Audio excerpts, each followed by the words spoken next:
I've always been fascinated by the story of America, a tale that begins with an accidental discovery and ends with a global superpower. It's a story of ambition, struggle, and innovation that spans over 5 centuries. From the moment Christopher Columbus stumbled upon the New World in 1492 to the complex geopolitical landscape of today, the United States has been on an epic journey. So, buckle up because we're about to zoom through 500 years of history in just a few minutes. Let's start at the beginning, shall we? In 1492, Christopher Columbus set sail with 3 ships and a terrible sense of direction. He was looking for India, but ended up in what we now call the Americas. Oops. But this mistake changed the course of history. Now, you might be thinking, wait, weren't there already people living in America? And you'd be absolutely right. Before European arrival, diverse Native American cultures thrived across the continent.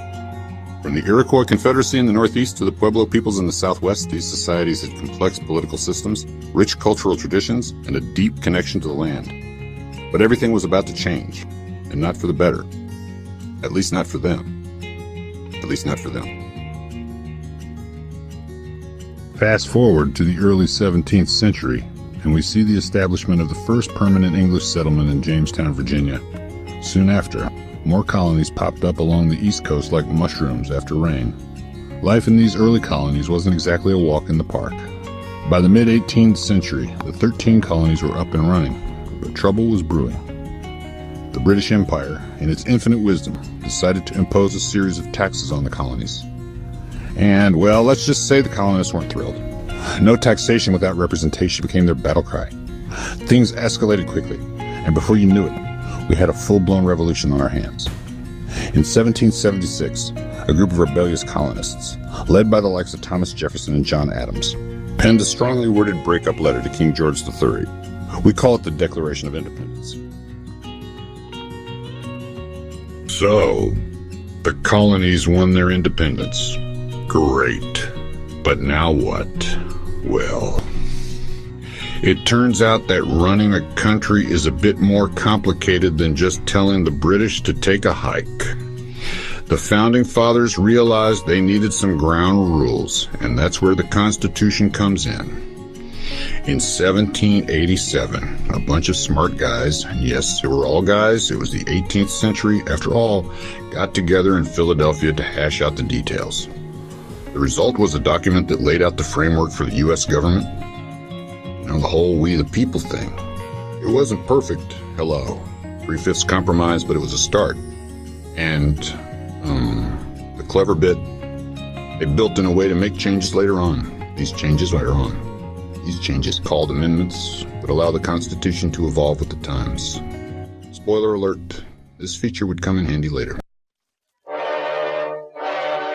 With a shiny new government in place, America was ready to grow. And grow it did. In 1803, Thomas Jefferson made the Louisiana Purchase, essentially doubling the size of the country overnight. This kicked off an era of westward expansion, fueled by the idea of manifest destiny. Sounds great, right? Well, not if you were a Native American or, Mexico. But as the country expanded geographically, it also started to divide ideologically. The North and South were developing in different directions, especially when it came to the issue of slavery. Tensions rose, compromises remained broken, and eventually, it all came to a head. In 1861, the Civil War began, pitting brother against brother in a conflict that would reshape the nation. 4 years and 620,000 deaths later, the Union emerged victorious and slavery was abolished. But the work of rebuilding and reconciliation, known as Reconstruction, was just beginning.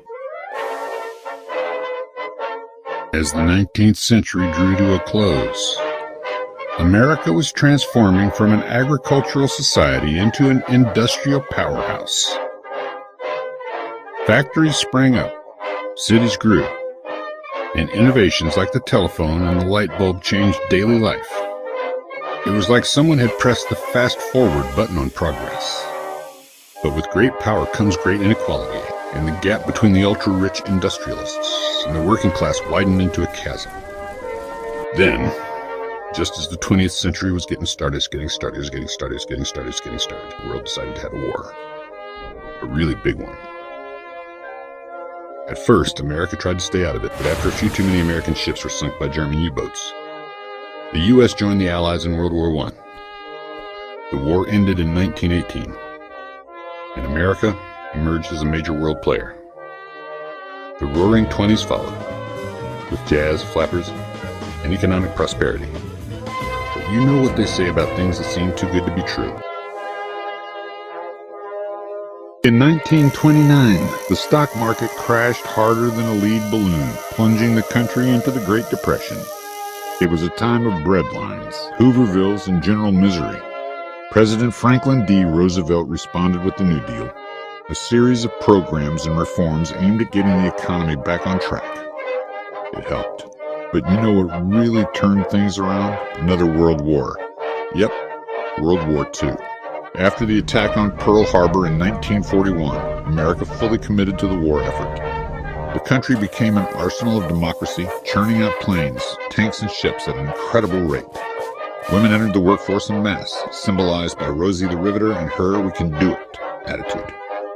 The war ended in 1945 with America dropping atomic bombs on Japan, a controversial decision that ushered in the nuclear age and cemented the U.S. as a superpower. After World War II, a new conflict emerged, the Cold War. It wasn't a hot war with battles and explosions, but rather a decades-long standoff between the U.S. and the Soviet Union. This ideological struggle between capitalism and communism shaped American foreign policy for nearly half a century. It also gave us the space race, which culminated in the moon landing in 1969. One small step for man, one giant leap for American pride. But while America was flexing its muscles on the world stage, it was grappling with serious issues at home. The civil rights movement of the 1950s and 60s brought the long-standing injustices faced by African Americans to the forefront. Leaders like Martin Luther King Jr. and Rosa Parks challenged segregation and discrimination, pushing the nation to live up to its ideals of equality and justice for all. It was a turbulent time, but it led to significant progress in the fight for civil rights. As the 20th century drew to a close, America found itself at the forefront of a new revolution, the digital age. The rise of personal computers, the internet, and mobile phones transformed society in ways that would have seemed like science fiction just a few decades earlier. Silicon Valley became the new frontier, with tech companies like Apple, Microsoft, and later Google and Facebook reshaping the economic landscape.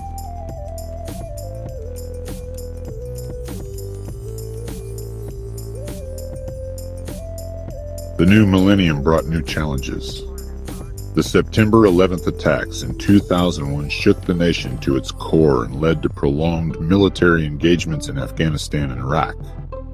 At home, political polarization intensified, culminating in the contentious elections of recent years. Meanwhile, issues like climate change, income inequality, and healthcare reform continue to dominate national discourse.